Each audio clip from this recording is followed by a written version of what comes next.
მოგესალმებით მეგობრებო, უკვე ვხვდებით საკმაოდ მოკლე ხანში ერთმანეთს, რაც გამოწვეულია იმით, რომ საქართველოს მართლმსაჯულების სისტემაში კიდევ უპრეცედენტო რაღაცები ხდება, რაზეც მინდა ჩემი განმარტება გავაკეთო. კერძოდ, ჯერ დავიწყებ იქიდან, რომ როდესაც მე წინა ვიდეო ჩავწერე და ყველა სოციალურ ქსელში გავავრცელე, იქ რამოდენიმე სოციალურ ქსელში იყო მინაწერი, რომ ზედმეტად მკაცრი ვიყავი. იმ საკითხთან მიმართებაში, როცა ვითხოვდი სახელმწიფო ქონების მითვისება გაფლანგვისათვის უვადო თავისუფლების აღკვეთას იმის აღნიშნით, რომ ადრე კომუნისტური პარტიის კავშირის პერიოდში ამ დანაშაულის კატეგორიებზე იყო მუხლი გათვალისწინებული სანქცია დახვრეტა. მე მოვითხოვე უვადო თავისუფლების აღკვეთა. მე ვფიქრობ, რომ ძალიან ბევრი საქართველოს მოქალაქე დამეთანხმა, ვინც ნახა ეს ჩანაწერი და პატარა განმარტება მინდა გავაკეთო, შევადარო, რამდენად საშინელი დანაშაულია კორუფცია, ზოგადად კორუფცია და ეს შედარება გავაკეთო ადამიანის განზრახ მკვლელობის მუხთან დაკავშირებით, რომელიც ითვალისწინებს თავისუფლების აღკვეთას 25 წელი, 20 წელი ან მაღალ სანქციებს ითვალისწინებს და მათ შორის ითვალისწინებს უვადო თავისუფლების აღკვეთასაც განსაკუთრებით დამამძიმებელ გარემოებებში ჩადენილი განზრახ მკვლელობის მაკვალიფიცირებელი მუხლები. შედარება ასეთი იქნება. კერძოდ, თუ ადამიანმა განზრახ მკვლელობა ჩაიდინა განსაკუთრებით დამამძიმებელ გარემოებებში, ნიშნავს, რომ ეს არის უმძიმესი დანაშაული, რისთვისაც კანონმდებელი ნამდვილად სამართლიანად ითვალისწინებს თავისუფლების აღკვეთას უვადო პატიმრობის სახით. ეხლა რაც შეეხება კორუფციას. როდესაც ქვეყანაში კორუფცია არის გამეფებული, როდესაც უკანონობაა და უკანონობა მომდინარეობს არა ქვედა, არამედ ზედა ხელისუფლების ზედა ეშელონებიდან, ეს წარმოშვებს უაღრესად დიდ გაჭირვებას ქვედა ფენებში. წარმოშვებს მით უმეტეს ახლა თუ საქართველოს მაქვს მხედველობაში და ამიტომ ვილაპარაკოთ საქართველოს მაგალითით, წამლების ფასები ხელოვნურად და კორუფციულად არის გაძვირებული და შესაბამისად ადამიანების ძალიან დიდ კატეგორიას არ აქვს იმისი ფინანსური შესაძლებლობა, რომ იყიდოს მისთვის საჭირო წამლები. ადამიანებს არ აქვს საიმისო შემოსავალი, რომ ეს ფასები გადაიხადონ და ამაში სწორედ ხელისუფლებაა დამნაშავეები, ის უმაღლესი თანამდებობის პირები, ვინც არსებო მინიმუმს განსაზღვრავს და ვინც აწესებს ამ სტილის ცხოვრებას საქართველოში.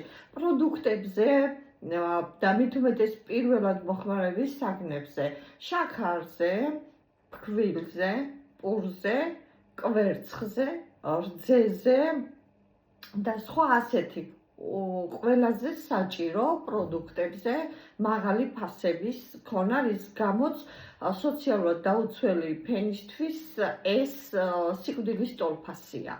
ესე იგი, თუ შევადარებთ განზრახ მკვლელობის დროს ადამიანი კლავს ერთ ადამიანს და ამისთვის ის იხდის სამუდამო პატიმრობას სასჯელს. ახლა რაც შეეხება კორუფციას. კორუფციის დროს 10,000-ობით, მილიონობით ადამიანს ეხება და მილიონობით ადამიანი კვდება გაჭირვებაში,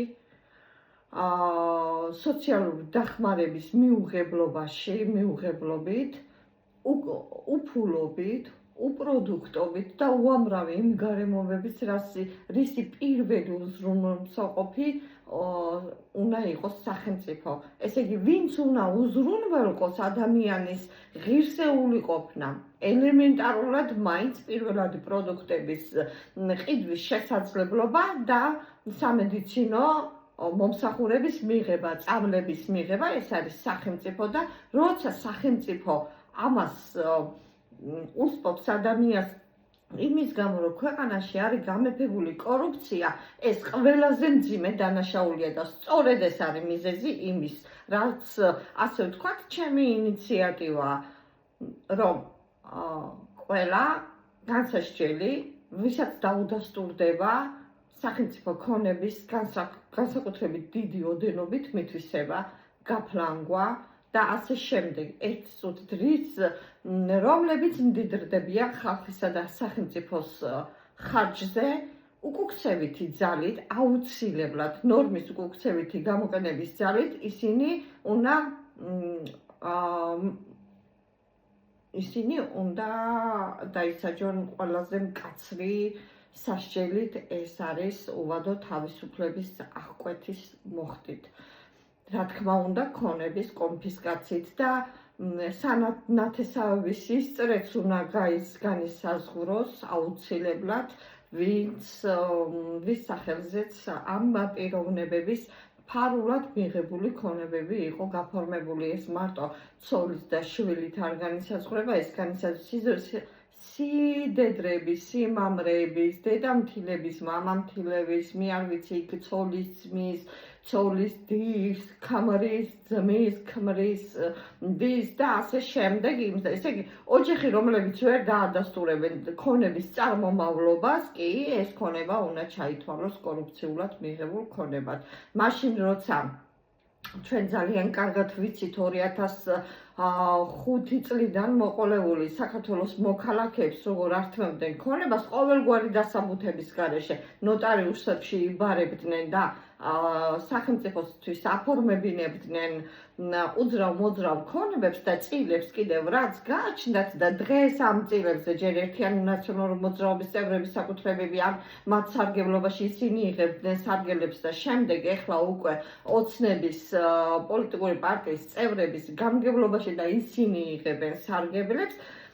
შესაბამისად ამ პირებს და კიდევ იმ პირებს, ვისაც შეუსაბამოდ მაღალი ხელფასები და მაღალი პრემიები აქვს, კი უნდა დათმონ ის უპირატესობა, რომლებიც მათ მიიღეს კორუფციულად ხელისუფლებაში ყოფნის გამო თავიანთ თავისთვის ხელფასების, თავიანთ თავებისთვის შეუსაბამოდ მაღალი პრემიების და სხვა სარგებლის მიღების გამო. კი, ეს კორუფცია და უნდა ჩამოერთვათ. ამასთან მე ძალიან დიდი ვიტოვებ, რომ დასავლური ქვეყნების სახელმწიფოები ასეთ პირებს არ მიიღებენ და ყველა ის პირი, რომლებიც ხელისუფლების პერიოდში გამდიდრდა მოყოლებული შევარდნაძის მმართველობის პერიოდიდან უნდა იქნეს პასუხისმგებაში მიცემულები. თან უვადო თავისუფლების აღკვეთით. ეხლა რაც შეეხება მეორე ნიუანსი ამ ჩანაწერის გაკეთების არის ის, რომ ამ კვირის განმავლობაში ქართული სასამართლოები ერთი მეორის მიყოლებით ტროტუარზე მდგომი მოქალაქეებისათვის და პროტესტო აქციებზე მონაწილეობისათვის ასამართლებენ და ერთი პატარა კითხვა მაქვს. მე დარწმუნებული ვარ, რომ ის ადვოკატები გაასაჩივრებენ განაჩენს, ადმინისტრაციულ სახდელს, რომელიც მოქალაქეებს დაეკისრათ ტროტუარზე დგომის გამო, სად არიან ის დაზარალებულები, რომლებიც ვერ გადაადგილდებოდნენ. ის მოქალაქეები სად არიან, რომლებიც ვერ გადაადგილდებოდნენ, თუ არიან თუნდაც ერთი გამოკვეთილი რომელიმე მოქალაქე, რომელიც ვერ გადაადგილდება და ვისაც ამ პროტესტის კონსტიტუციური უფლების გამოხატვისა და პროტესტის მდგომი, ვინც სამართლდება, ადმინისტრაციული დამრღვევი იქნება თუ გადამცდომი პირი, ვინც სამართლდება, ვის შეუშალა ამ პირებმა, ვის შეუშალა ხელი. თუ კი ისინი თავიანთ კონსტიტუციურ უფლებას იღენებდნენ და გამოხატავდნენ ხელისუფლების მიმართ უკმაყოფილებას, კი ეს კონსტიტუციური უფლებაა, გამოხატვისა და სიტყვისა და გამოხატვის უფლებას იყენებდნენ ადამიანები და უნდა ტროტუარზე იდგებიან და სადაც უნდა დადგებიან და ყველა კანონქვემდებარე აქტი ეწინააღმდეგება ყველა იმ საერთაშორისო ხელშეკრულებას და საქართველოს კონსტიტუციას, რომელიც ამ უფლების რეალიზაციას უზრუნველყოფს საქართველოს ყველა მოქალაქისთვის. პატარა ნიუანსი, სად არიან დაზარალებული მოქალაქეები, რომლებსაც შეეზღუდვათ გადაადგილება. ან ცხოველები, ძაღლები, კატები, რა ვიღაცას ხო უნდა შეეზღუდოს გადაადგილება, სად არის ფაქტი, ვის შეეზღუდა გადაადგილება. თუ კი ცხადდებიან ის პირები და რომლებიც დამნაშავეებთან ადმინისტრაციული პასუხისმგებლ გადაცდომად, მაშინ სად არიან ის დაზარალებული პირები, ვისაც შეეზღუდათ გადაადგილება. კითხვა მაქვს ასეთი სავსებით ლეგიტიმური კითხვა და მოვითხოვ პასუხს. ამიტომ დაგემშვიდობებით, კარგად გრძანდებოდეთ. მე ძალიან დიდი მეც ვიტოვებ, რომ ქართული მართლმსაჯულება არ დაერცემა და სააპელაციო ინსტანცია მაინც თავის სიტყვას იტყვის ამ სასამართლო პრაქტიკასთან დაკავშირებით, რომელიც მთლიანად ამახიჯებს საქართველოს სასამართლო მართლმსაჯულების სისტემას. კარგად გრძანდებოდეთ.